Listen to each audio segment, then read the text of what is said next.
Ada kitab bagus, kitab itu entah sudah ada terjemahannya atau belum. Judulnya ada Nasihatud Diniyah, nasihat tentang agama, wal wasaya imaniyah, wasiat tentang iman. Yang menulisnya Wali Kutub Al-Imam Al-Habib Abdullah bin Haddad. Di dalam itu beliau katakan termasuk salah satu yang menggugurkan pahala puasa, mengumpul-ngumpulkan, memperbanyak sesuatu yang halal, makanan yang halal ketika berbuka. Maka maksudnya bukan berarti harus kita ambil nan haram campur dengan halal, bukan. Sedikitkan atau sederhanakan atau secukupnya saja. Jangan sampai ibadah karena syahwat tadi. Kita ibadah karena syahwat. Bismillahirrahmanirrahim. Sebenarnya tidak boleh dalam kaidah fikih itu kita melakukan ibadah karena syahwat atau karena taat.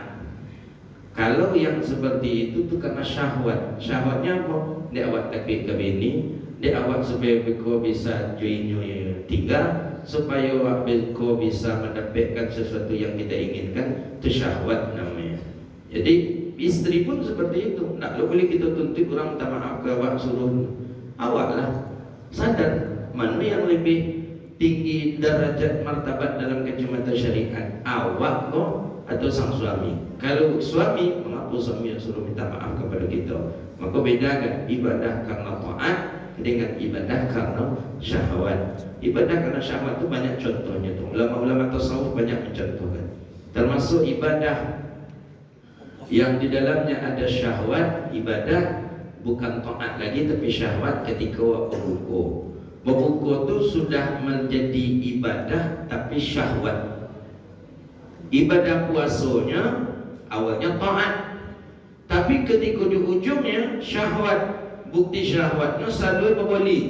Mulai dari rumput lawinnya dibeli, sampai kair kelapanya dibeli, sampai salah lauk pun dibeli, sampai lotek pun dibeli. Apa dibeli? Tonggok sadunya di meja, tonggok sadunya di bawah, nak kita makan. Lain tak makan dek itu kesadunya, ndak. Paling tambik bego, iko lotek segetek. Paling bego tambik pulau bego nasi, tambik. Yang lain yang dibeli tadi, ndak. Maka di syahwat. Maka Imam Al-Habib Abdullah bin Alawi Al-Haddad itu dalam kitab Nasihatud Diniyah wal Wasaya Imaniyah selalu mengingatkan kita dengan ibadah puasa karena syahwat. Awalnya taat karena Allah, tapi setelah itu telah berubah aja menjadi syahwat. Syahwat sadu nak dibeli, rupa tak ada nak makan syahwat. Nah, itu yang dimaksud oleh ulama tasawuf. Hilang ibadah taat disebabkan karena syahwat, hilang pahala taat disebabkan dengan adanya syahwat. Nah, kita hati-hati gini, hati-hati. Al-iktharu minal halal, memperbanyak makanan halal pun tak dibolehkan ketika berbuka. Halal apalagi kalau makanan haram. Kalau makanan haram tak usah awak tanya oleh jeleh, tak boleh. Memperbanyak makanan halal saja ketika berbuka itu tak boleh. Itu termasuk daripada yang makruh dalam berpuasa. Ada kitab bagus, kitab itu entah sudah ada terjemahannya atau belum. Judulnya ada Nasihatud Diniyah, nasihat tentang agama, wal wasaya imaniyah, wasiat tentang iman. Yang menulisnya Wali Kutub Al-Imam Al-Habib Abdullah bin Haddad.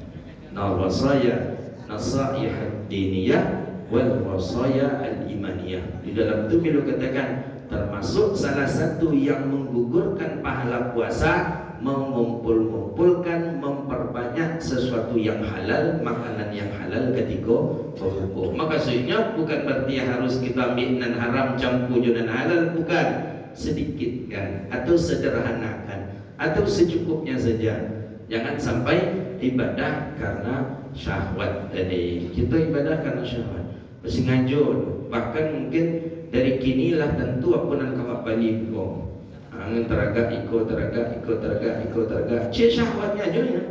Pas ketika lah berbuka tu Allah malaka sentuh bika aman tu tak ada je tu. Zaman zamawatul uruk tu besabatul ujuru insya-Allah. Dan salah lauk pembeli 20,000 tadi tak makan 3 buahnya. Anan pada itu pula dan serumput lawit tadi terminum seketiknya gitu boleh dengan lopisnya dengan dan itu makan dah lotek tidak boleh makan dah mubazir. Nah mubazir apa kata Allah dalam Al-Quran, innal mubazirina kanu min ikhwani syayatin. Sifat mubazir adalah saudaranya syaitan. Ibadah taat tapi di ujungnya syahwat, maka itulah berkawan jo syaitan. Hadza wabillahi at-taufiq. Makanya kurangi. Bahkan lebih elok mungkin kita agihkan ke orang.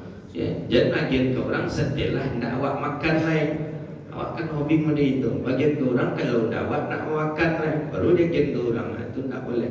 Agihkan ke orang tu yang sesuatu yang kita sukai pula lah. Ini kan dijelaskan oleh Allah dalam Al-Quran. Lan tanalul birra hatta tunfiqun mimma tuhibbun. Tidak akan mencapai sebuah kebaikan seseorang itu sehingga ia menginfakkan apa yang ia sukai.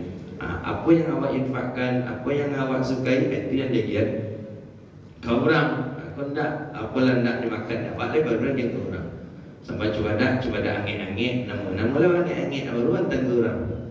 Angin-angin tu lah maksudnya jelas. Iyo, wataklah baru menggelagak baru masak tu lantar ke rumah orang, apa tunggu angin-angin dulu. Semakin lama semakin lama, seminggu dia angin-angin dulu yang orang. Sampai angin-angin, angin je lah 2 kali, nak sekali je angin je lah.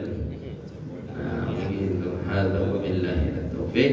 Mudah-mudahan kita bisa menjadi orang-orang yang taat kepada Allah, taat kepada Rasulullah, taat kepada ibu bapa, taat kepada suami, dan taat kepada perintah syariat dan agama. Hadza wabillahi at-taufiq.